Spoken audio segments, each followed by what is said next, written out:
fire crackled, casting eerie shadows against the towering trees.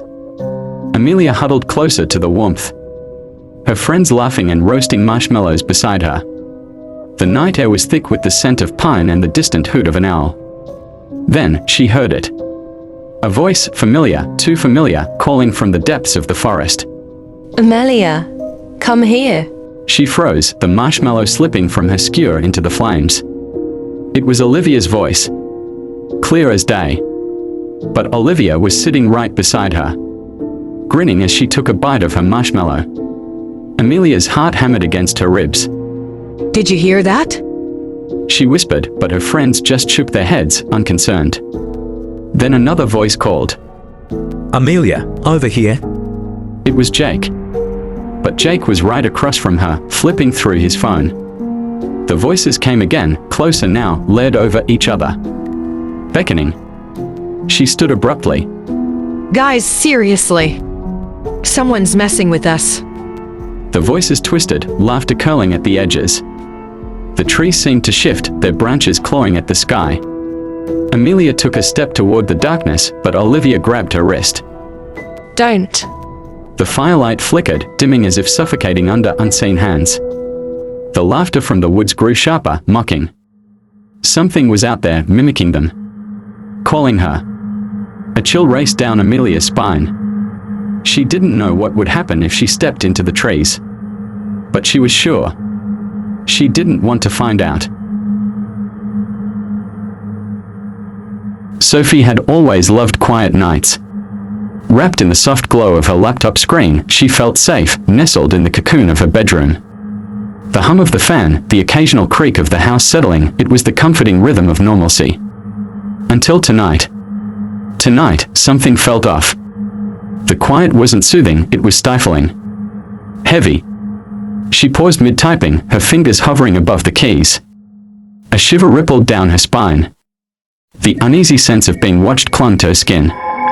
Sophie turned her head, scanning her room. Her bed sat undisturbed. The closet door was firmly shut. Everything was as it should be. And yet, her pulse quickened. The feeling persisted, like unseen eyes crawling over her. She forced out a breath, shaking off the unease. It's just my imagination. Then, the soft sound cut through the silence like a blade. She stiffened. It was coming from the window. Her heartbeat pounded in her ears as she turned slowly, cautiously, toward the glass. And saw it. A figure. Tall. Motionless. Staring. Her breath hitched in her throat. The figure stood just beyond the window, its shape barely visible against the night. Hollow eyes locked onto hers. It didn't move. It didn't blink. It only watched. A thick lump formed in her throat.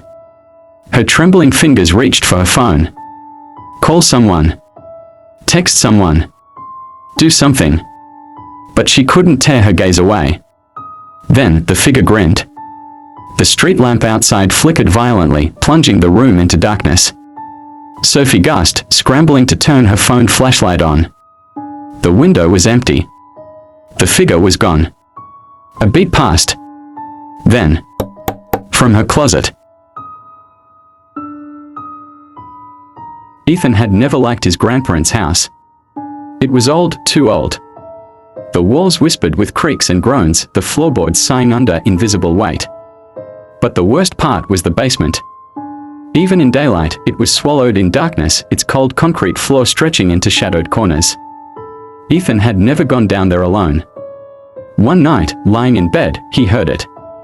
A soft scratching sound. Faint. Persistent. Coming from below. He swallowed hard, pulling the blanket tighter around him. Probably mice. Then, his blood ran cold. Something heavy had moved. He sat up. His grandparents were asleep. The house was silent. Another thump, closer now. Then breathing. Shallow. Ragged. Coming from the basement door. Ethan's breath hitched. The doorknob twisted. It turned slowly, deliberately, as though whatever was on the other side wanted him to know it was coming. Then it stopped. Silence. Ethan sat frozen, his pulse hammering in his ears. Then the whisper came. Ethan. Amelia adored her doll, Lilith. It had been with her since she was 3, its porcelain face cracked slightly at the edges, its glassy eyes always staring, always watching. She never went anywhere without Lilith, dressing her in tiny lace gowns, combing her black curls every night before bed. But one evening, the doll was gone. Amelia searched her room frantically, tossing blankets, checking beneath the bed, opening drawers she knew were too small for Lilith to fit inside. Then, just as suddenly as she had vanished, Lilith reappeared. She was sitting on Amelia's bookshelf, arms crossed in an unnatural position, her head tilted slightly as if she had been watching. At first, Amelia convinced herself she had simply misplaced her beloved doll. But it happened again. And again. Sometimes, she would leave Lilith on her pillow only to find her in the closet. Other times, the doll would vanish for days before returning, perched high on the kitchen counter or resting atop the stair railing, as if she had walked there herself. Then came the whispers. Soft, almost imperceptible, they curled through the shadows when Amelia lay awake at night. Not words, just breath. A slow, eerie exhale. One evening, Amelia woke to find Lilith standing upright on her desk, her tiny hands pressed against the mirror. Something was written in the fogged-up glass. "Let me go." Amelia stared, her heart hammering against her ribs. And then Lilith was gone. This time for good. But sometimes, late at night, Amelia swears she hears the quiet shuffle of porcelain feet against the floor. It started on the first cold night of autumn. Mara had always loved fog, how it rolled over the hills like ghostly fingers reaching for the earth. But that evening, the mist didn't feel peaceful.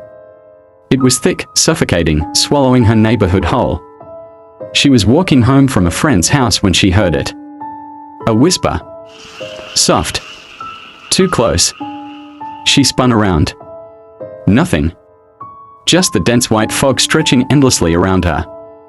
Heart pounding, Mara kept walking, the sound of her own footsteps filling the silence. But the whispers returned, this time lower, raspier. Come closer. Mara bolted, her breath coming in sharp bursts, her vision blurred by the swirling mist. Her house was just a few steps away.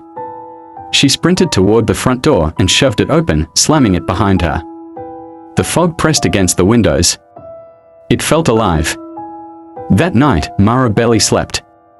Every time she closed her eyes, the whisper echoed in her ears. Come closer. The fog returned the next evening.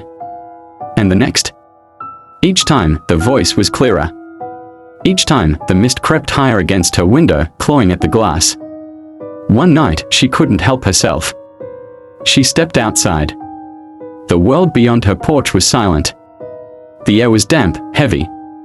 Then, the whisper breathed against her ear. You're finally here. And Mara was never seen again.